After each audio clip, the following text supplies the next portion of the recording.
ফজরের আগে তাহাজ্জুদের টাইম, তাহাজ্জুদের সময় জানালা দিয়া তাকা দেখতেন আব্দুল্লাহ ইবনে মুবারক তাহাজ্জুদের নামাজ পড়ে। পাশের ঘরটাই ছিল আব্দুল্লাহ ইবনে মুবারক, যিনি এত বড় বুজুর্গ, এত বড় আল্লাহর ওলি। তিনি তো তাহাজ্জুদের নামাজ পড়তেছেন। আমার স্বামী তিনি জানালা দিয়া দেখতেন আর চোখের পানি জড়ায় তিনি কাঁদতেন, বলতেন, মালিক আমারও মন চায় শেষ রাতে তোমার কদমে আমি সেজদা দিই। আল্লাহ, এই বিশেষ সময়ে তো তোমার বিশেষ দরবার খোলা থাকে, এই সময়টাতে তোমার কাছে চাইলে তো তুমি দোয়া কবুল করো।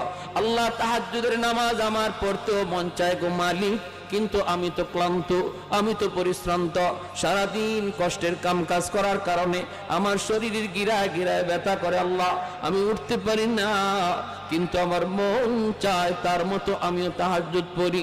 এই বইলা আমার স্বামী চোখের পানি